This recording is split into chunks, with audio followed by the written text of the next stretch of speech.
दर्शकगण, ये कहानी है शहंशाह बगदाद के एक सच्चे मुरीद और एक जालिम बादशाह की। आखिर क्यों उस बादशाह ने शहंशाह बगदाद के मुरीद को 100 कोबरा सांपों के किले में फेंक दिया था? मेरे बच्चों, अल्लाह का शेर कभी किसी से नहीं डरता। जाओ, तुम्हारा अल्लाह निगहबान है, फेंक दो इसे। बड़ा आया है शहंशाह बगदाद का मुरीद। या अल्लाह, मेरी लाज भली ना रखो, लेकिन तुम्हारे महबूब के दीन की और मेरे मुर्शिद की जबान की लाज रखो।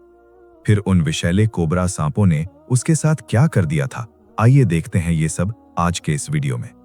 ये उस युग की बात है जब एक दूर देश की सल्तनत में जाबिर बख्त नाम के बादशाह की हुकूमत थी। उसका किला काले पत्थरों से बना था, जो देखने में एक भयानक आसेब लगता था। जाबिर बख्त सिर्फ एक बादशाह नहीं था, बल्कि ताकत और तकब्बुर ने उसका दिमाग इतना खराब कर दिया था कि उसने नाउज़ बिल्लाह खुद को खुदा कहलवाना शुरू कर दिया था। उसकी सल्तनत का कानून बहुत भयानक और सीधा था।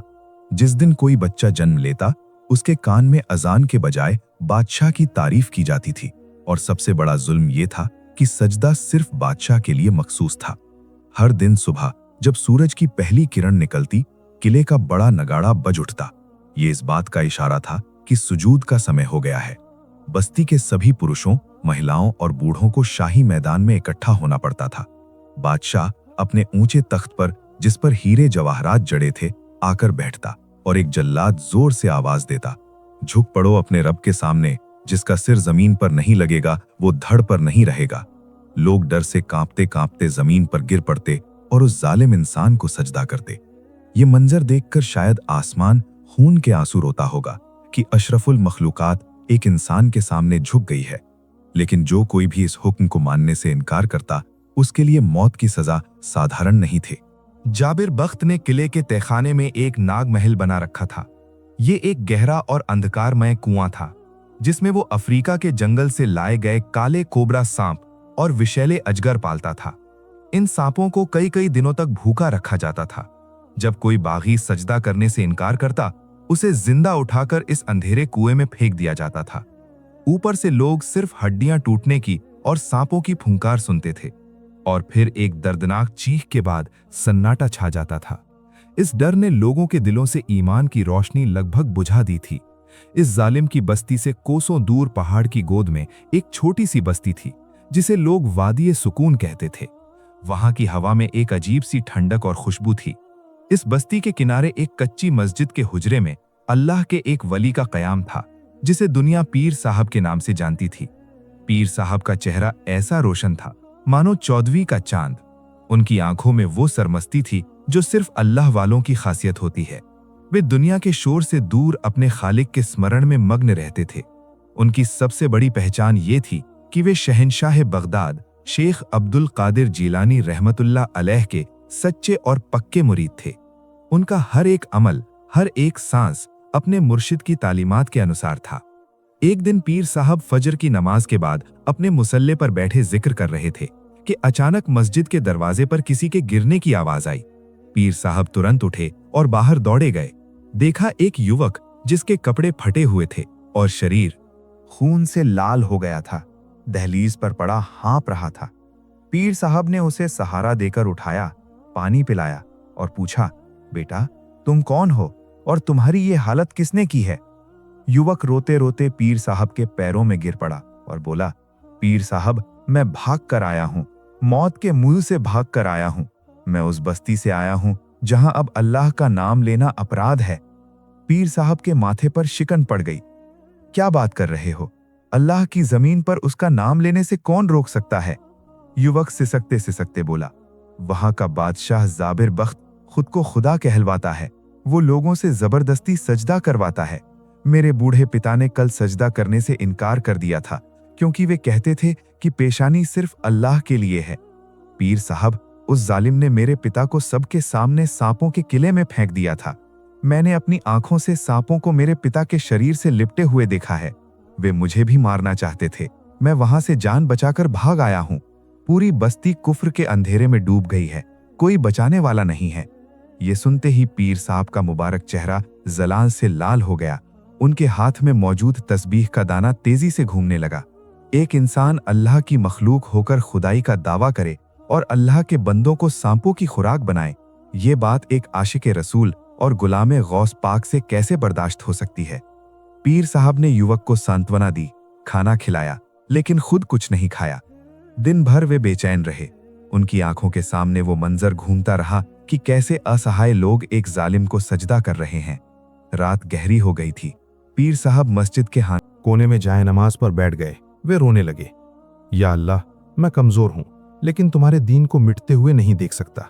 मुझे रास्ता दिखाओ, मुझे हिम्मत दो, मेरे मुर्शिद के सदके मेरी रहनुमाई करो। रोते रोते पीर साहब की आंख लग गई। नींद क्या आई, किस्मत का तारा चमक उठा। सपनों के आलम में उन्होंने देखा कि एक बहुत बड़ा नूरानी दरबार सजा हुआ है। खुशबू के झोंके आ रहे हैं। सामने एक नूरानी तख्त पर सैयदना शेख अब्दुल कादिर जिलानी रहमतुल्लाह अलैह जलवा अफरोज हैं। शहनशाह बगदाद के चेहरे पर ऐसा रौब और जलाल था कि पीर साहब की आंखें चौंधिया गईं। पीर साहब दौड़कर पैरों पर गिर पड़े और अर्ज किया, या सैयदी, या मुर्शिदी, वहां जुल्म की इंतहा हो गई है। लोग शिर्क कर रहे हैं। जो तौहीद का नाम लेता है उसे सांप खा जाते हैं। मैं क्या करूं? शहनशाह बगदाद ने शफक्कत करके अपने मुरीद के सिर पर हाथ रखा। फिर फिजा में वो आवाज गूंज उठी जिसने पीर साहब की रूह को तड़पा दिया था। बेटा, अल्लाह का शेर मैदान में डटकर मुकाबला करता है। तुम तो हमारे मुरीद हो, तुम्हारे दिल में बादशाह का डर कैसा? अपनी जगह पर डटे रहो और मखलूक खुदा को एक अल्लाह के दरवाजे पर बुलाओ। याद रखो, फिरौन के लिए मूसा अलैहिस्सलाम और नमरूद के लिए इब्राहिम अलैहिस्सलाम की सुन्नत हमेशा जिंदा रहती है। जाओ, उन मजलूमों की ढाल बनकर खड़े हो जाओ। अल्लाह तुम्हारा हामी और नासिर है। ये अल्फाज नहीं थे, ये एक रूहानी करंट था जो पीर साहब की रग रग में उतर गया। सपना खत्म हुआ। पीर साहब की आंख खुली। तब तहज्जुद का समय था, लेकिन अब उनकी आंखों में आंसू नहीं थे, बल्कि शेर के जैसी चमक थी। उन्होंने अपना पुराना कंबल कंधे पर डाला, हाथ में अपनी खास आसा लाठी उठाई और मस्जिद से बाहर निकल आए। युवक अभी भी जाग रहा था। उसने हैरान होकर पूछा, पीर साहब, आप कहां जा रहे हैं? पीर साहब ने बस्ती के रास्ते की तरफ देखा और एक तारीखी जुमला कहा, बेटा, अब सांपों का डर खत्म करने का समय आ गया है। बगदाद से हुक्म आ गया है। अब या तो वो जालिम बादशाह रहेगा या अल्लाह का नाम रहेगा। पीर साहब अकेले उस जालिम बस्ती की तरफ रवाना हुए। एक निहत्था था फकीर, जिसके पास न फौज थी न तलवार, सिर्फ हाथ में एक आसा, लकड़ी की आसा और सीने में निस्बत गौसिया का चिराग। वे नहीं जानते थे कि सामने मौत खड़ी है या फतेह, लेकिन वे जानते थे कि उनकी पीठ पर शहनशाह बगदाद का हाथ है। पहाड़ी रास्ते पर चलते चलते उनका हर एक कदम अल्लाह की जमीन पर आजीजी के साथ पड़ रहा था। उनका दिल और रूह शहनशाह बगदाद की मोहब्बत से सरशार था। वे जानते थे कि जिस मिशन पर वे जा रहे हैं वहां सामने मौत खड़ी है, लेकिन उनका ये यकीन था कि जिसके सिर पर कामिल मुर्शिद का साया हो और दिल में अल्लाह की तौहीद हो, उसे दुनिया का कोई फिरौन हरा नहीं सकता। सफर लंबा था, लेकिन पीर साहब के होंठों पर थकान की कोई शिकायत नहीं थी। वे रास्ते भर अपने मुर्शिद की बातों को याद करते रहे। उन्हें वह समय याद आया जब उन्होंने बगदाद में बैत की थी और मुर्शिद ने फरमाया था, बेटा, फकीर वो नहीं जो मांगता फिरे, फकीर वो है जो अल्लाह के खजाने से मखलूक को बांटता फिरे। चलते चलते आखिर वो शापित बस्ती दिखाई देने लगी। दूर से ही काले झंडे हवा में लहरा रहे थे, जो इस बात की गवाही दे रहे थे कि यहाँ जाबिर बादशाह का काला कानून चलता है। बस्ती की फसील के पास पहुंचकर पीर साहब एक पल के लिए रुके। उन्होंने अपनी आंखें बंद की और जोर से लब अर्ज किया, या अल्लाह, मैं तुम्हारा एक अदना सा बंदा हूं, मुझे इस्तिकामत दो, मेरे मुर्शिद की लाज रखो। शहर के दरवाजे पर पहरेदार सो रहे थे। पीर साहब शाने बेनियाजी अपनी मस्ती में अल्लाह का जिक्र करते करते उनके सामने से चले गए। पहरेदारों ने आंखें खोलकर देखा, लेकिन एक निहत्थे फकीर को देखकर अनदेखा कर दिया कि ये तो बादशाह का क्या बिगाड़ेगा। शहर के अंदर प्रवेश करते ही एक अजीब सी वीरानी ने स्वागत किया। गलियां सुनसान थीं, बाजारों में धूल जमी थी। सबसे भयानक बात यह थी कि दोपहर का समय होने के बावजूद किसी घर की चिमनी से धुआं नहीं उठ रहा था। हवा में खाने की खुशबू के बजाय डर की बदबू थी। पीर साहब चलते चलते बस्ती के चौक पर पहुंचे। वहां का मंजर दिल दहला देने वाला था। कुछ मासूम बच्चे जमीन पर पड़े थे, उनके पेट भूख से पीठ से लग गए थे। माताएं बेबसी की तस्वीर बनी बैठी थीं। पुरुषों की नजरें शर्म से झुकी थीं, क्योंकि वे अपने बच्चों को रोटी नहीं दे पा रहे थे। पीर साहब एक बूढ़े के पास रुके और नरमी से पूछा, बड़े मियाँ, ये कैसी खामोशी है? बच्चे भूख से तड़प रहे हैं, लेकिन कोई चूल्हा नहीं जल रहा है, क्यों? बूढ़े ने भयभीत आवाज में फुसफुसाते हुए कहा, ऐ मुसाफिर, धीरे बोल, दीवारों के भी कान होते हैं। हमारे बादशाह का हुक्म है कि सारा अनाज शाही गोदाम में जमा होगा। घरों में चूल्हा जलाने पर पाबंदी है। जो व्यक्ति सुबह महल जाकर बादशाह को सजदा करता है उसे एक सूखी रोटी मिलती है, जो सजदा नहीं करता उसके घर में आग नहीं जल सकती। हम भूख से मर सकते हैं लेकिन इस जालिम के मुखबिर हर जगह हैं। ये सुनकर पीर साहब का चेहरा जलाल से जल उठा। उन्होंने आसमान की तरफ उंगली उठाई और फरमाया, इन्ना लिल्लाहि व इन्ना इलैहि राजिऊन। रिज्क देने वाला तो मेरा रब है जो पत्थर के अंदर के कीड़े को भी पालता है।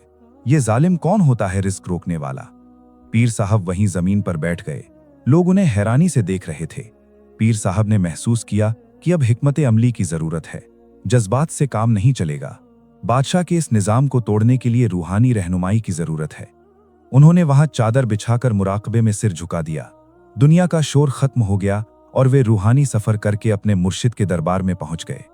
सपनों के आलम में उन्होंने देखा कि शहंशाह बगदाद एक नूरानी कुर्सी पर तशरीफ फरमा है। पीर साहब अदब के साथ दो जानू होकर बैठ गए और नजरें झुका लीं। पीर साहब ने अर्ज किया, या मुर्शिद, हालात बहुत संगीन हैं। जालिम ने लोगों की रोटी बंद करके उनका ईमान खरीदने का जाल बिछाया है। लोग भूख से कमजोर होकर सजदा करने पर मजबूर हो रहे हैं। मुझे बताइए, मैं उनकी मदद कैसे करूं? मैं अकेला हूं और उनके पास लश्कर है। शहंशाह बगदाद ने जलाल में अपनी शहादत की उंगली अल्लाह की तरफ उठाई और एक खास हिकमत अमली समझाते हुए फरमाया, बेटा घबराओ मत। वो अगर अनाज पर पहरा बिठा सकता है तो क्या वो अल्लाह की बरकत पर पहरा बिठा सकता है? कभी नहीं। अल्लाह की जात अर रज़ाक है। फिर मुर्शिद ने तरीका समझा दिया, सुनो, उनसे कहो कि बादशाह के गोदाम की तरफ मत देखो, अपने घरों में झांको। जिसके पास जो कुछ बाकी है, सूखी रोटी का टुकड़ा, मुट्ठी भर आटा या पानी का घूंट, सब एक जगह जमा करो। उस पर अल्लाह का नाम लेकर कपड़ा ढक दो। और हाँ, अपनी ताकत पर भरोसा मत करो, सिर्फ अल्लाह की रहमत पर यकीन रखो। जब तुम अल्लाह का नाम लेकर हाथ डालोगे तब मेरा रब गैब से ऐसे दरवाजे खोलेगा कि बादशाह का गोदाम खाली हो जाएगा, लेकिन अल्लाह का दस्तरखान खत्म नहीं होगा। पीर साहब ने अर्ज किया, मुर्शिद दुआ फरमाएं कि अल्लाह मुझे इस इम्तिहान में सुरखरू करे। शहंशाह बगदाद ने फरमाया, जाओ, अल्लाह तुम्हारे साथ है। मुराकबा टूट गया। पीर साहब ने आंखें खोली। तब उनके चेहरे पर इत्मीनान की मुस्कान थी। वे अपनी जगह से खड़े हुए और बुलंद आवाज में पुकारा, हे लोगो, डरो मत। मुझे मेरे मुर्शिद ने अल्लाह के खजाने की चाबी बता दी है। जाओ, तुम्हारे घरों में जो कुछ भी बाकी है, अगर एक दाना भी हो तो उसे ले आओ। आज बादशाह तुम्हें रोटी नहीं देगा, आज तुम्हारा रब तुम्हें खिलाएगा। लोगों में हिचकियां उठने लगीं। किसी के पास आधी सूखी रोटी थी, किसी के पास मुट्ठी भर जौ था और किसी के पास सिर्फ पानी का प्याला। वे सब लाकर पीर साहब के सामने रख दिया। ये इतना कम खाना था कि शायद 2 लोगों का पेट भी नहीं भरता। पीर साहब ने शहंशाह बगदाद के बताए तरीके के अनुसार इस खाने पर अपनी चादर ढक दी। फिर उन्होंने आंखें बंद की, आसमान की तरफ देखा और सूरह कुरैश की तिलावत की। उनका पूरा वजूद अल्लाह की हुजूरी में कांप रहा था कि या अल्लाह, मेरी लाज रखो, तुम्हारे महबूब के दीन की और मेरे मुर्शिद की बातों की लाज रखो। फिर उन्होंने बुलंद आवाज में बिस्मिल्लाहिर्रहमानिर्रहीम पढ़ा और चादर के नीचे हाथ डाला। मजमे की आंखें फटी रह गईं। पीर साहब अंदर से गरम गरम ताजा रोटी निकालने लगे। आओ, अल्लाह के नाम पर खाते रहो। भूखे लोग टूट पड़े। एक खा रहा है और एक ले जा रहा है। वो खाना जो मुट्ठी भर था अब खत्म होने का नाम ही नहीं ले रहा था। बर्तन भरते गए, पेट भरते गए, लेकिन चादर के नीचे से अल्लाह की बरकत उबल रही थी। एक बूढ़ा व्यक्ति खाते खाते रो पड़ा। ये क्या जादू है? पीर साहब ने तुरंत टोकते हुए फरमाया, बाबा जी, ये जादू नहीं है, ये अल्लाह की बरकत है। जब तुमने जालिम से उम्मीद तोड़कर एक अल्लाह से उम्मीद जोड़ ली है, तब अल्लाह ने अपने गैबी दरवाजे खोल दिए हैं। ये सब मेरे मुर्शिद की तालीम और मेरे रब का फजल है। पूरी बस्ती में जहां कुछ देर पहले मौत का सन्नाटा था, अब वहां अल्लाहु अकबर और ला इलाहा इल्लल्लाह की सदाएं गूंजने लगीं। लोगों के चेहरों से बादशाह का डर चला गया और अल्लाह का नूर आ गया। लेकिन ठीक उसी मजमे में एक व्यक्ति था जिसने खाना नहीं खाया था। उसने अपनी काली चादर से मुंह ढक रखा था। वो था बादशाह का खास जासूस। उसने अपनी आंखों से ये करामत देखी तो उसके पैरों के नीचे से जमीन खिसक गई। उसने सोचा, अगर ये खबर बादशाह को नहीं दी तो ये फकीर बादशाह की खुदाई खत्म कर देगा। वो भीड़ से निकलकर उल्टे पांव किले की तरफ दौड़ पड़ा। उधर बस्ती वाले अल्लाह के शुक्राने में सजदा कर रहे थे और उधर किले में एक नया तूफान उठने वाला था। पीर साहब जानते थे कि अब जंग शुरू हो गई है।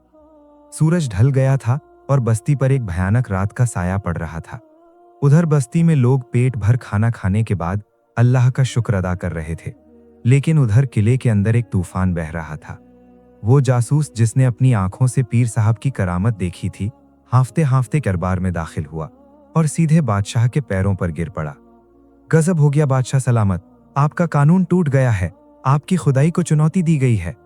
जाबिर बादशाह जो अपने तख्त पर बैठकर शराब का प्याला पी रहा था, गुस्से में खड़ा हो गया। उसकी आंखें अंगारे की तरह लाल थीं। किसकी मौत आई है जिसने जाबिर बख्त का कानून तोड़ने की हिम्मत की है? जासूस कांपते कांपते बोला, सरकार, वो कोई आम इंसान नहीं है, वो एक फकीर है जो दूसरे गांव से आया है।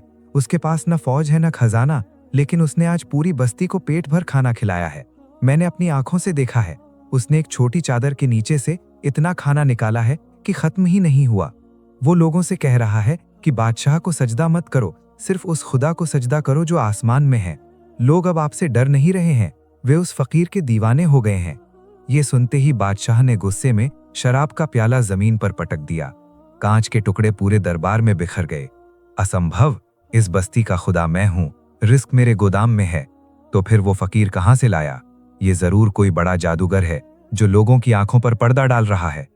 बादशाह ने अपने वजीर की तरफ देखा और दहाड़ा, बुलाओ मेरे खास जादूगर नजास को। आज रात उस फकीर का आखिरी फैसला हो जाएगा। मैं देखूंगा उसका खुदा उसे मेरे जादू से कैसे बचाता है। कुछ ही देर बाद दरबार में धुआं फैल गया और नज्जास जादूगर हाजिर हुआ। ये एक बहुत ही भयानक चेहरे वाला इंसान था, जिसके गले में हड्डियों की माला और शरीर पर राख मली हुई थी। ये अभागा था जो शैतानों को खुश करने के लिए इंसानों की कुर्बानी देता था। बादशाह ने हुक्म दिया, नज्जास, वो फकीर आज की रात जिंदा नहीं रहना चाहिए। अपना सबसे खतरनाक मुवक्किल छोड़ो, उसे ऐसा पागल बनाओ कि वो अपने कपड़े फाड़कर मेरे पैरों में आकर माफी मांगे। नज्जास ने एक घृणित हंसी के साथ कहा, बादशाह सलामत, वो तो एक आम फकीर है। आज की रात वो चीखते चीखते भागेगा और सुबह तक उसका दिमाग फट जाएगा। उधर बस्ती की मस्जिद में पीर साहब इशा की नमाज के बाद अपने मुसल्ले पर बैठे थे। बस्ती वाले अपने अपने घरों में चले गए थे, लेकिन पीर साहब जानते थे कि दुश्मन चुप नहीं बैठेगा। वे सतर्क थे। उनकी जुबान पर या हय्यू या कय्यूम का विर्द चल रहा था। आधी रात का समय था जब अचानक मस्जिद का माहौल बदल गया। फिजा में सड़ी हुई बदबू फैल गई। मस्जिद का दिया जो जल रहा था वो अचानक बुझने लगा। हवा में अजीब सी सरसराहट की आवाजें होने लगीं, मानो हजारों सांप जमीन पर रेंग रहे हों। ये था नज्जास का हमला। पीर साहब ने महसूस किया कि एक भारी काली चीज उनके सीने को दबा रही है। उनकी सांसें घुटने लगीं। अंधेरे में भयानक आकृतियां उठने लगीं जो उनके कानों में वसवसा डाल रही थीं। भाग जाओ, तुम हमारा मुकाबला नहीं कर पाओगे, बादशाह के सामने झुक पड़ो। ये एक बहुत कठिन रूहानी हमला था। पीर साहब का शरीर पसीने से भीग गया, लेकिन उन्होंने अपनी जगह नहीं छोड़ी। वे जानते थे कि आज अगर वे डर गए तो बस्ती वालों का ईमान टूट जाएगा। इस कठिन पल में जब सांस लेना भी मुश्किल हो रहा था, पीर साहब ने तुरंत अपनी आंखें बंद कीं और दिल की गहराई से अपने रब को पुकारा और फिर रूहानी राब्ते के माध्यम से अपने मुर्शिद शहंशाह बगदाद की तरफ मुतवज्जह हुए। पलक झपकते ही रूहानी मंजर खुल गया। पीर साहब ने देखा कि शहंशाह बगदाद एक नूरानी दायरे में खड़े हैं। उनके चेहरे पर इत्मीनान था, मानो इस तूफान की कोई हैसियत ही नहीं है। मुर्शिद पीर साहब को घबराया हुआ देखकर जलाल में आ गए। उन्होंने अपनी शहादत की उंगली ऊपर अल्लाह की तरफ उठाई और एक ऐसा जुमला कहा जिसने पीर साहब के अंदर बिजली भर दी। बेटा, घबरा गए तुम? क्या भूल गए कि जादू तो सिर्फ आंखों का धोखा है और मेरा रब अल हक है? याद करो मूसा अलैहिस्सलाम का वाकया। जब जादूगरों ने रस्सियां फेंकी थीं, तब मूसा अलैहिस्सलाम के हाथ में सिर्फ एक लकड़ी की आसा थी, लेकिन अल्लाह ने उसी आसा को अजगर बनाकर सारा जादू निगलवा दिया था। पीर साहब ने अर्ज किया, मुर्शिद, मैं क्या करूं? शहंशाह बगदाद ने हिकमत समझाते हुए फरमाया, ये शैतानी आग है, इसे कुरान के नूर से बुझाओ। अपनी जुबान से अल्लाह के कलाम की तलवार निकालो। कुल आऊज़ु बिरब्बिल फलक और कुल आऊज़ु बिरब्बिन नास पढ़कर इस अंधेरे में फूंक मारो। याद रखो, अल्लाह के कलाम के सामने शैतान की कोई हैसियत नहीं है। डरो मत, अल्लाह तुम्हारे साथ है। ये सुनते ही पीर साहब का डर चला गया। उन्हें ऐसा लगा मानो मुर्शिद ने उनके हाथ में नंगी तलवार थमा दी है। पीर साहब ने एक झटके में आंखें खोली। मस्जिद में अभी भी भयानक साए नाच रहे थे। पीर साहब अपनी जगह से खड़े हुए, अपनी लाठी जोर से जमीन पर मारी और बुलंद आवाज में आयतुल कुर्सी की तिलावत शुरू की। अल्लाहु ला इलाहा इल्ला हुवल हय्युल क़य्यूम। जैसे जैसे अल्लाह का कलाम उनकी जुबान से निकलने लगा, मस्जिद में एक तेज नूर फैलने लगा। वे काली भयानक आकृतियां जो कुछ देर पहले डरा रही थीं, अब जलने लगीं। उनकी चीखों की आवाजें आने लगीं। पीर साहब ने तिलावत पूरी की और पूरी ताकत से अल्लाहू का नारा लगाकर उस काली हवा की तरफ फूंक मारी। ये फूंक नहीं थी, ये हक का एक थप्पड़ था। ठीक उसी पल किले के अंदर एक धमाका हुआ। नजास जादूगर जो अपने मंत्र पढ़ने में मशगूल था, अचानक चीख कर पीछे गिर पड़ा। उसके मुंह से खून का फव्वारा निकला। जो आग उसने पीर साहब को जलाने के लिए भेजी थी, वो पलटकर उसके अपने खेमे में लग गई। नजास तड़पते तड़पते चीख उठा, बचाओ बचाओ, ये फकीर नहीं है, ये तो किसी बहुत बड़ी ताकत के साए में है। मेरा जादू जल गया, मेरा इल्म जल गया। बादशाह जो फतह की खबर का इंतजार कर रहा था, ये मंजर देखकर हैरान और डर से पत्थर हो गया। उसका सबसे बड़ा जादूगर जमीन पर कीड़े की तरह रेंग रहा है और रहम की भीख मांग रहा है। सुबह की अजान का समय हुआ। मस्जिद में शांति थी, ठंडी हवा चल रही थी। पीर साहब ने शांति से फज्र की अजान दी। उनकी आवाज जब बस्ती के कानों में पड़ी, तब लोगों को यकीन हो गया कि हक जीत गया है और बातिल हार गया है। लोग दौड़कर मस्जिद आए। उन्होंने देखा पीर साहब मुसल्ले पर बैठे अल्लाह की हुजूरी में सजदे में रो रहे हैं। या अल्लाह, तेरा शुक्र है कि तूने अपने कलाम की बरकत से बातिल का सिर झुका दिया।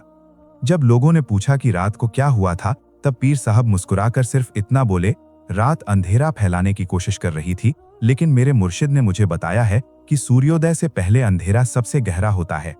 लेकिन पीर साहब जानते थे कि यह बादशाह अब चुप नहीं बैठेगा। उसका जादू टूट गया है। अब वो कोई ऐसा वार करेगा जो जिस्मानी होगा, और उनका अनुमान गलत नहीं था। किले में जाबिर बादशाह गुस्से में पागल हो गया था। उसने अपने सिपाहियों को बुलाया और एक ऐसा हुक्म दिया जो पूरी बस्ती के लिए मौत का परवाना था। उस फकीर ने मेरे जादूगर को हराया है ना, उसने लोगों को खाना खिलाया है ना, अब मैं देखूंगा ये लोगों को पानी कैसे पिलाता है। बादशाह ने दहाड़ कर हुक्म दिया, जाओ और उस नहर का पानी बंद कर दो जो बस्ती की तरफ जाती है। एक बूंद पानी भी नहीं। वहां नहीं जाना चाहिए। मैं देखूंगा जब उनके बच्चे प्यास से तड़पेंगे, तब ये फकीर कौन सा मौजिजा दिखाता है। अगली सुबह जब बस्ती वाले जागे, तब एक नई कयामत उनका इंतजार कर रही थी। बस्ती के बीच से बहने वाली वो छोटी नहर जो सदियों से उनकी प्यास बुझा रही थी, आज पूरी तरह सूखी पड़ी थी। नहर की गीली मिट्टी धूप में सूख कर फटने लगी थी। बादशाह के सिपाहियों ने रातों रात नहर का मुंह मोड़ दिया था और पानी के हर एक रास्ते पर पहरा बिठा दिया था। सूरज सिर पर आया तो बस्ती में पानी पानी की पुकार शुरू हो गई। बड़े तो शायद सब्र कर लेते, लेकिन मासूम बच्चों का रोना माताओं से बर्दाश्त नहीं हो रहा था। जानवर प्यास से बेहोश होकर गिरने लगे। ऐसा लग रहा था मानो करबला का मंजर फिर से नया हो गया हो। दोपहर होते होते लोगों के सब्र का पैमाना छलक पड़ा। वे रोते रोते मस्जिद की तरफ दौड़ पड़े। एक महिला ने अपने बेहोश बच्चे को पीर साहब के पैरों में डालकर चीखते हुए कहा, पीर साहब, हमने भूख तो बर्दाश्त कर ली है, लेकिन प्यास बर्दाश्त नहीं होती। मेरा बच्चा मर जाएगा। खुदा के लिए कुछ करें। क्या हम बादशाह के सामने झुक पड़े? पीर साहब उस बच्चे के सूखे होंठ देखकर उनका दिल तड़प उठा। यह था बादशाह का अब तक का सबसे कायरतापूर्ण वार। पीर साहब ने लोगों को सांत्वना दी, घबराओ मत, जिस रब ने रोटी दी है वही रब पानी भी देगा। अल्लाह अपने बंदों को प्यास से नहीं मारेगा। लेकिन दिल ही दिल में पीर साहब जानते थे कि इम्तिहान कठिन है। वे मस्जिद के पीछे की एक बंजर और पथरीली जमीन पर चले गए। ये जगह इतनी खुश्क थी कि यहां घास का एक तिनका भी नहीं उगता था। पीर साहब ने वहां एक बड़े काले पत्थर के पास अपना मुसल्ला बिछाया। सूरज आग बरसा रहा था, लेकिन पीर साहब बेनियाज होकर सजदे में गिर पड़े। उन्होंने गिड़गिड़ाकर अर्ज किया, या इलाही, ये तेरे मासूम बंदे हैं। वो जालिम सोच रहा है कि पानी उसकी मिल्कियत है। तू तो या मोइन, तूने इस्माइल की एड़ी से जमजम निकाला था। तूने मूसा की आसा से पत्थर से पानी निकाला था। आज तेरे महबूब के दीन की लाज है। पीर साहब का रोना था कि उन पर फिर से वो खास रूहानी कैफियत तारी हो गई। दुनिया गायब हो गई और मुर्शिद का दरबार सामने आ गया। सपनों के आलम में उन्होंने देखा कि शहंशाह बगदाद एक नहर के किनारे खड़े हैं। उनके चेहरे पर जलाल और जमाल का अजीब मिश्रण था। पीर साहब ने रोते रोते अर्ज किया, मुर्शिद, मेरे इम्तिहान की हद हो गई है। बच्चे प्यास से मर रहे हैं। शहंशाह बगदाद ने पीर साहब की आंखों में देखा और अपनी मुबारक उंगली ऊपर अल्लाह की तरफ उठाई। उनकी आवाज में पहाड़ की तरह मजबूती थी। बेटा, रो क्यों रहे हो? तुम क्या भूल गए हो कि पानी बादशाह के हाथ में नहीं, अल्लाह के खजाने में है? मूसा कलीमुल्लाह के पास क्या था? सिर्फ एक आसा। और तुम्हारे हाथ में क्या है? वही एक आसा। जाओ और वक्त के फिरौन को बता दो कि अल्लाह का वली जब जमीन पर चोट मारता है तब पत्थर भी पानी उगल देते हैं। अपनी लाठी को अल्लाह का नाम लेकर उस खुश्क पत्थर पर मारो, अल्लाह तुम्हें सैराब करेगा। ये हुक्म मिलते ही पीर साहब की आंखें खुल गईं। उनके शरीर में ऐसी ताकत आ गई मानो उन्होंने खुद आबे हयात पी लिया हो। वे अपनी जगह से बिजली की गति से उठे। उन्होंने अपनी आसा मजबूती से हाथ में पकड़ी और मजमे की तरफ देखा, जो निराश होकर उन्हें देख रहा था। पीर साहब ने बुलंद आवाज में पुकारा, हे लोगों, इधर आओ। बादशाह ने नहर बंद की है ना? मेरा रब तुम्हारे लिए जमीन का सीना चीर कर पानी देगा।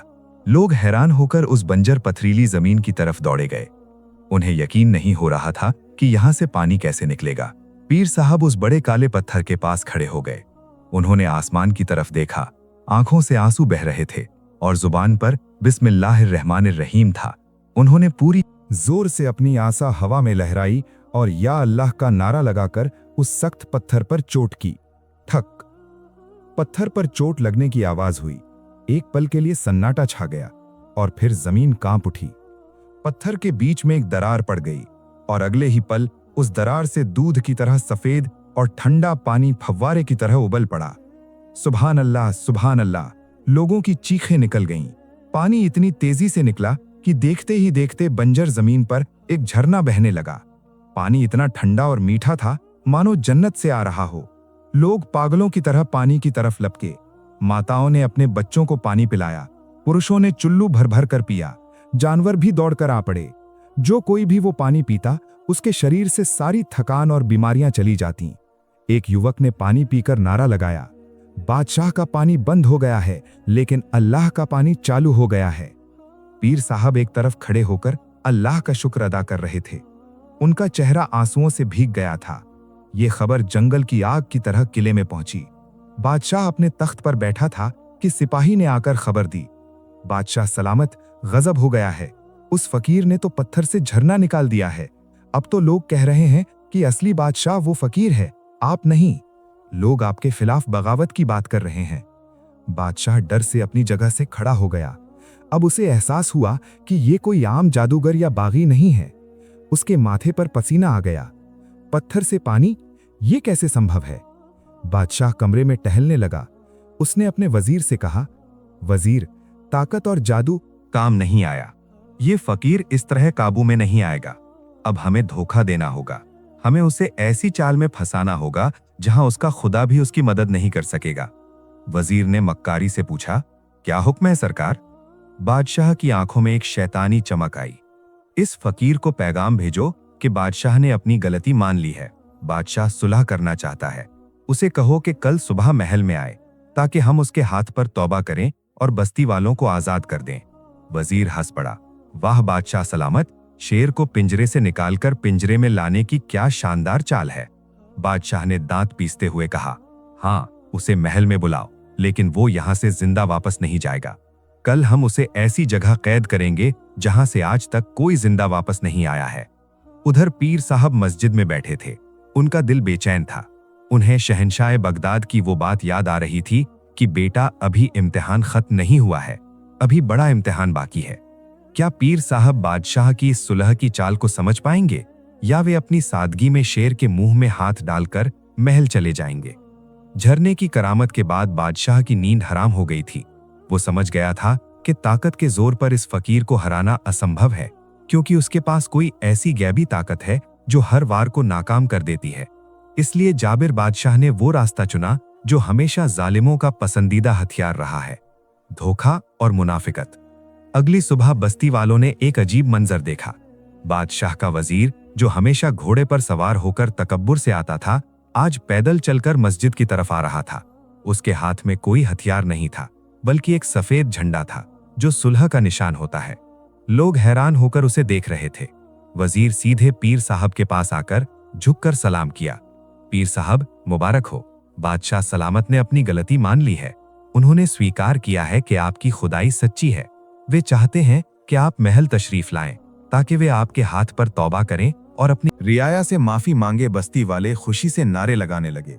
उन्होंने सोचा कि जुल्म की रात खत्म हो गई है, लेकिन पीर साहब के चेहरे पर गंभीरता थी। अल्लाह के वली की नजर वहां पहुंचती है जहां आम इंसान की सोच भी नहीं पहुंचती। उनका दिल गवाही दे रहा था कि यह सुलह नहीं बल्कि एक खूनी जाल है। मुरीदीन ने खुश होकर कहा, पीर साहब चलिए, ये तो बहुत बड़ी फतेह है। पीर साहब ने आसमान की तरफ देखा और एक गहरी सांस ली। उन्होंने दिल ही दिल में अर्ज किया, या अल्लाह, मैं जानता हूं कि यह बुलावा मौत का बुलावा है, लेकिन अगर तेरे दीन की सरबुलंदी इसी में है तो मुझे मंजूर है। पीर साहब ने अपनी आसा उठाई और वजीर से फरमाया, चलो हम बादशाह के पास जाएंगे। जैसे ही पीर साहब महल के बड़े दरवाजे से अंदर दाखिल हुए, मंजर बदल गया। वो दरवाजा जो बाहर से खुला था, उनके अंदर जाते ही धड़ाम से बंद कर दिया गया।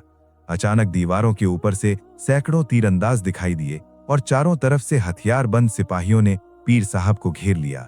बादशाह अपने तख्त पर बैठकर हंसते हुए बोला, देखा फकीर, तुमने मेरे जादूगर को हराया है, मेरी नहर खोली है, लेकिन मेरी अक्ल को नहीं हरा पाए।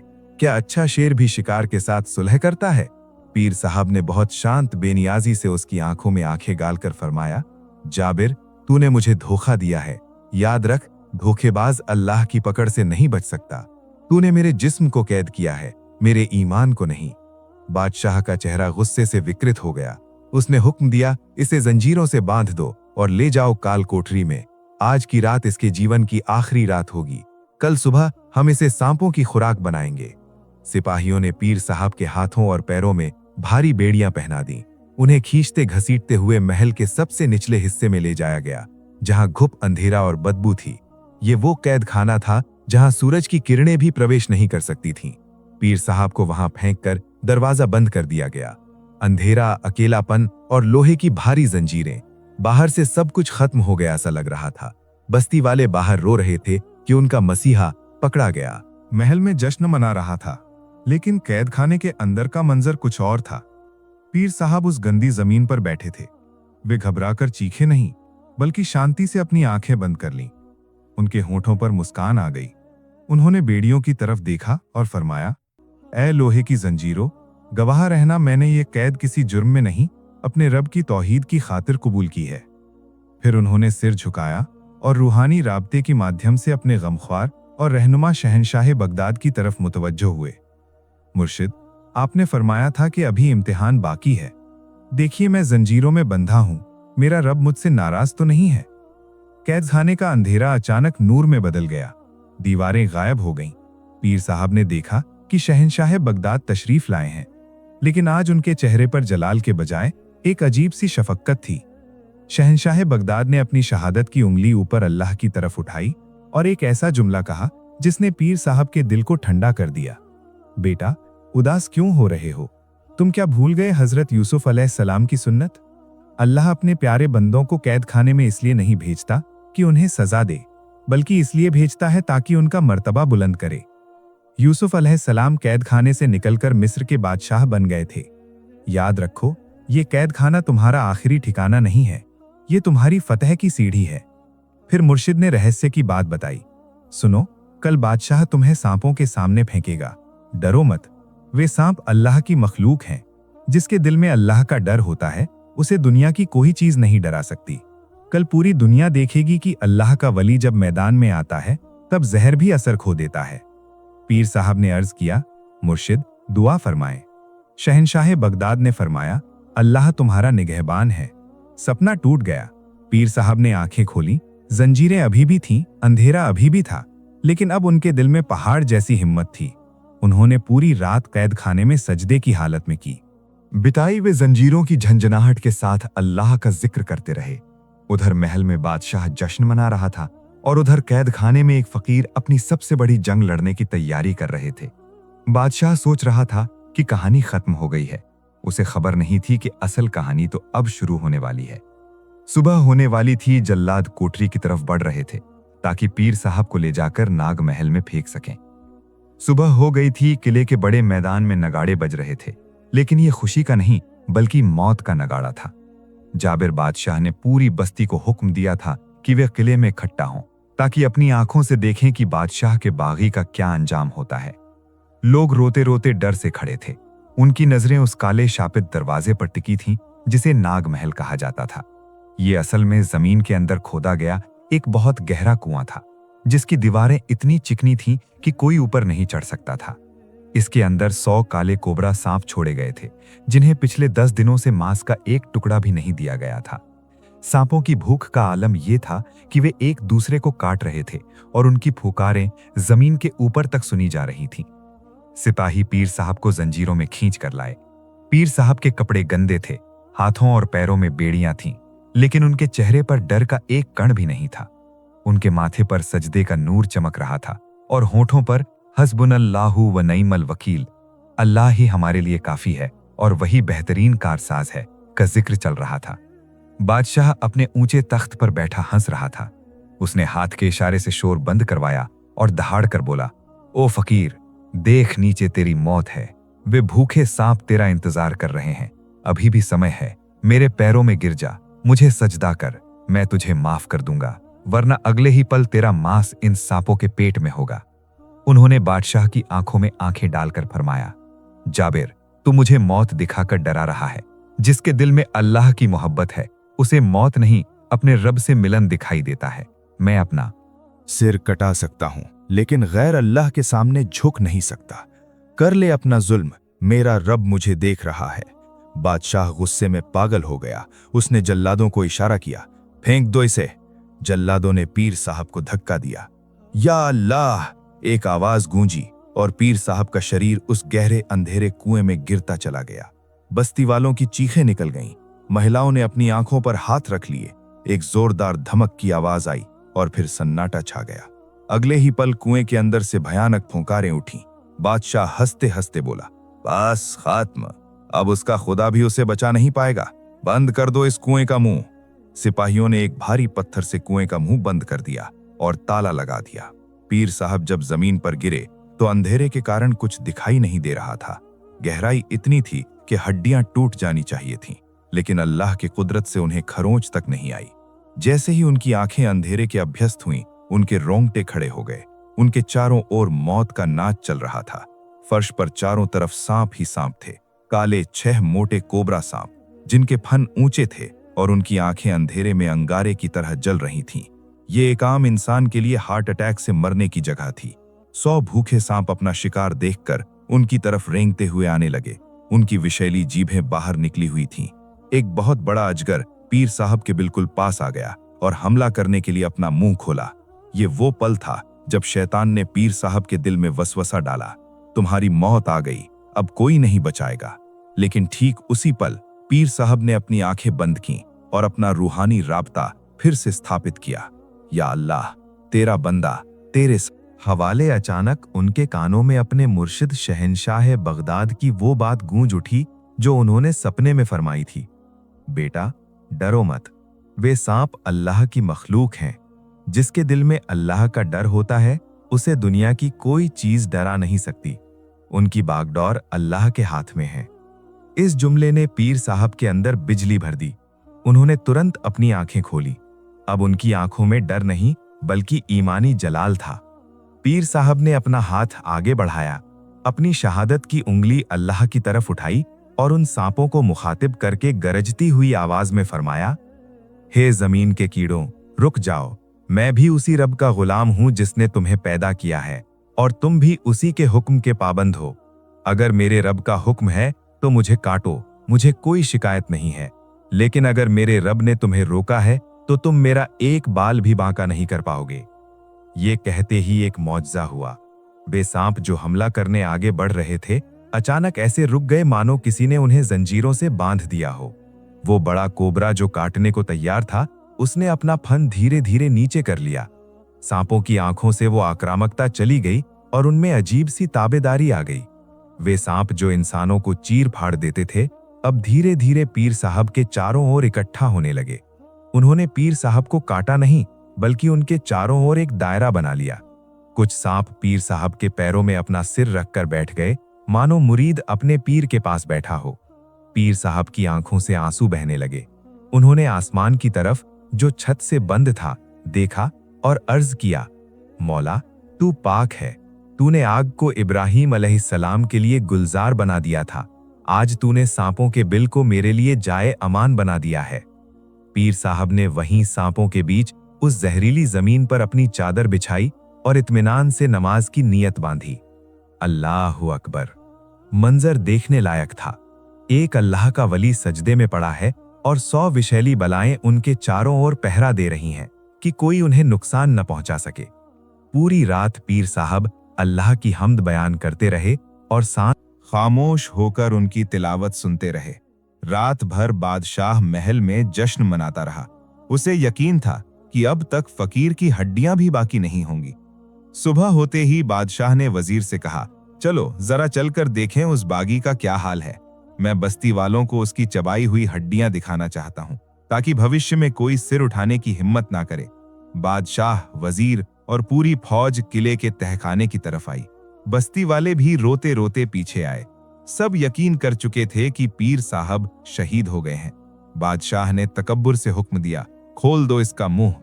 सिपाही कांपते कांपते हाथों से कुएं का भारी ढक्कन हटाया। बादशाह खुद आगे बढ़ा और झुककर अंदर झांका। उसके चेहरे पर एक शैतानी मुस्कान थी।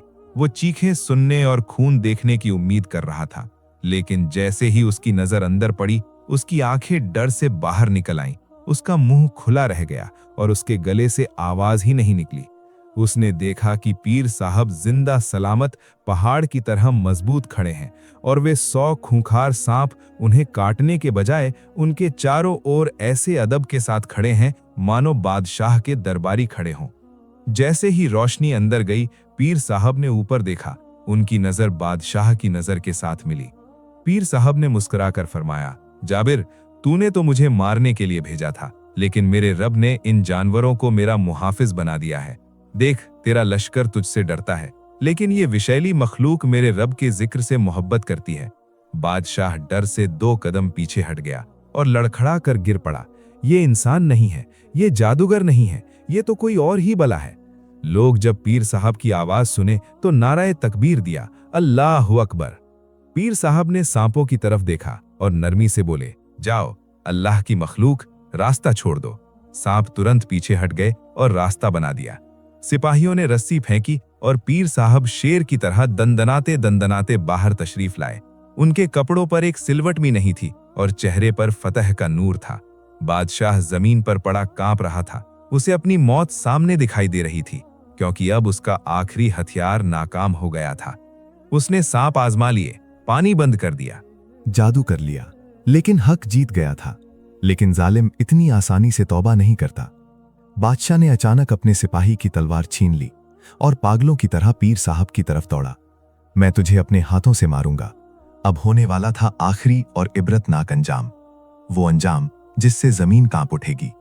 सबकी नजरें इस मंजर पर टिकी थीं, जहां एक तरफ निहत्थी फकीर खड़े थे, जिनके चेहरे पर नूर और शांति थी, और दूसरी तरफ वक्त का जालिम बादशाह जाबिर बेतहाशा नंगी तलवार हाथ में लिए पागलों की तरह इस फकीर की गर्दन उड़ाने के लिए दौड़ रहा था। बादशाह की आंखों में खून उतर आया था। उसका गुरूर, उसका जादू, उसकी दहशत, सब कुछ इस फकीर के पैरों की धूल हो गया था। अब उसके पास सिर्फ आखिरी रास्ता बाकी था, इस फकीर को खुद कत्ल करना। वो चीखते चीखते आगे बढ़ा, मैं खुदा हूं, मैं तुझे मार डालूंगा, तेरा रब तुझे नहीं बचा पाएगा। लोगों के दिल गले में आ गए। तलवार की धार सूरज की रोशनी में चमक रही थी। दूरी कम होती गई, 10 कदम, 5 कदम, लेकिन पीर साहब अपनी जगह से 1 इंच भी नहीं हिले। उन्होंने अपनी पलक भी नहीं झपकाई। उनके हाथ में मौजूद लकड़ी की आसा जमीन पर टिकी थी और उनकी नजरें आसन्न मौत के बजाय आसमान पर टिकी थीं। ठीक उसी समय जब बादशाह ने तलवार हवा में लहराई और वार करने ही वाला था, पीर साहब जलाल में आ गए और अल्लाह का नारा लगाया और अपनी शहादत की उंगली सीधे बादशाह के सीने की तरफ तान दी। पीर साहब ने गरजती हुई आवाज में फरमाया, रुक जा ए वक्त के फिरौन, तेरी मोहलत खत्म हो गई है। तूने अल्लाह की जमीन पर फसाद मचाया है, तूने मखलूक का रिस्क रोका है और अब तू अल्लाह के वली पर हाथ उठा रहा है। अब खुद को संभाल ले, मेरा रब तुझे इबरत का निशान बनाने वाला है। ये जुमला मुंह से निकलते ही जमीन ने एक जोरदार झटका खाया। धड़ाम, एक भयानक आवाज हुई। वो जमीन जिस पर बादशाह खड़ा था अचानक कांपने लगी। बादशाह का संतुलन बिगड़ गया और वो मुंह के बल गिर पड़ा। तलवार उसके हाथ से छूटकर दूर जा गिरी और फिर जो हुआ वो आज तक किसी ने नहीं देखा था। वो कुआं, सांपों का किला जिसे सिपाहियों ने खुला छोड़ दिया था, उसके अंदर से एक काला तूफान दिखाई दिया। ये तूफान नहीं था, ये वे 100 कोबरा सांप थे जो अल्लाह के हुक्म से बाहर निकल आए थे। सांपों का एक सैलाब था जो तेजी से रेंगता हुआ सिर्फ और सिर्फ बादशाह की तरफ बढ़ रहा था। बादशाह ने उठने की कोशिश की, लेकिन उसके पैर जमीन में धंस गए थे। वो चीखा, बचाओ मेरी फौज, मेरे सिपाही, मुझे बचाओ। लेकिन सिपाही अपनी जगह पर मूर्तियों की तरह खड़े थे। किसकी हिम्मत थी जो अल्लाह के अजाब के सामने आता। देखते ही देखते सांपों ने बादशाह को चारों तरफ से घेर लिया। वे सांप जिन्हें उसने दूसरों को डराने के लिए पाला था, आज भी उसकी अपनी मौत बन गए थे। एक बड़ा अजगर बादशाह के पैरों से लिपट गया। बादशाह दर्द और डर से चीख रहा था, मुझे माफ कर दे ऐ फकीर, मुझे बचा ले, मैं मानता हूं तेरा खुदा सच्चा है। पीर साहब ने दुख के साथ उसकी तरफ देखा और फरमाया, जाबिर, अब बहुत देर हो चुकी है। जब तौबा का दरवाजा खुला था तूने तकब्बुर किया है। अब यह मामला मेरे हाथ में नहीं है, अब फैसला अल्लाह की अदालत में हो रहा है। अगले ही पल जमीन फट गई, एक भयानक गड्ढा बन गया और बादशाह को सांपों समेत अपने अंदर खींचने लगा। बादशाह ने आखिरी बार हाथ ऊपर उठाया, लेकिन जमीन ने उसे कारून की तरह निगल लिया। उसकी चीखें जमीन के अंदर दब गईं और फिर सन्नाटा छा गया। चंद पलों पहले जो बादशाह खुदा बनकर घूमता था, अब उसका नाम और निशान भी बाकी नहीं था। सिर्फ उसका ताज मिट्टी में पड़ा चमक रहा था, जो बता रहा था कि बादशाहत सिर्फ अल्लाह की है। मैदान में मौजूद हजारों लोग स्तब्ध थे। सिपाहियों के हाथों से तलवारें छूटकर गिर गईं। वजीर और दरबारी थर थर कांप रहे थे। उन्हें यकीन हो गया था कि अब उनकी भी खैर नहीं है, अब आसमान से उन पर भी बिजली गिरेगी। लेकिन पीर साहब ने बदला नहीं लिया। वे एक ऊंचे टीले पर खड़े हो गए। उन्होंने मजमे पर एक नजर डाली और उंगली आसमान की तरफ उठाकर फरमाया, हे लोगों, देख लिया है ना कि जो सिर अल्लाह के सिवा किसी और के सामने झुकता है उसका अंजाम ये होता है। डरो मत, मैं यहाँ बादशाह बनने नहीं आया हूँ। मैं तुम्हें उस असली बादशाह से मिलाने आया हूँ जो 70 माताओं से भी ज्यादा प्यार करता है। पीर साहब की आवाज में ऐसा दर्द और सच्चाई थी कि पूरी बस्ती रो पड़ी। सिपाही, वजीर, आम लोग, हम तौबा करते हैं, हम गवाही देते हैं कि अल्लाह एक है। फिजाएं ला इलाहा इल्लल्लाह मुहम्मदुर रसूलुल्लाह की सदाओं से गूंज उठी। पीर साहब ने उसी वक्त शुक्राने के नफल अदा किए। सजदे में वे रोते रोते अर्ज कर रहे थे, या अल्लाह, तेरा शुक्र है कि तूने हक को फतह दी है, मेरे मुर्शिद शहनशाह बगदाद की लाज रख ली है। उस रात पीर साहब ने फिर सपने में देखा, शहनशाह बगदाद रहमतुल्लाह अलैह तशरीफ लाए हैं। उनके चेहरे पर ऐसी मुस्कान थी मानो चांद चमक रहा हो। उन्होंने फरमाया, मुबारक हो बेटा, तुमने हक अदा कर दिया है। याद रखो, विलायत करामत दिखाने का नाम नहीं है। विलायत खल के खुदा को जालिम के पंजे से छुड़ाकर अल्लाह के रास्ते पर लगाने का नाम है। तुम कामयाब हो गए हो। उस दिन के बाद से वो बस्ती बदल गई। पीर साहब ने वहाँ एक अजीम उश्शान मस्जिद और मदरसा कायम किया। बादशाह के महल को यतीम खाने में बदल दिया। जिस बस्ती में भूख और प्यास थी, वहाँ अब लंगरे गौसिया चालू हो गया, जो कभी खत्म नहीं होता। सचमुच अल्लाह के शेर मैदान छोड़कर भागते नहीं। तो नाजरीन, ये थी हमारी आज की वीडियो। अगर वीडियो अच्छी लगी हो तो वीडियो को लाइक करें और अपने दोस्तों अहबाब के साथ जितना हो सके शेयर करें।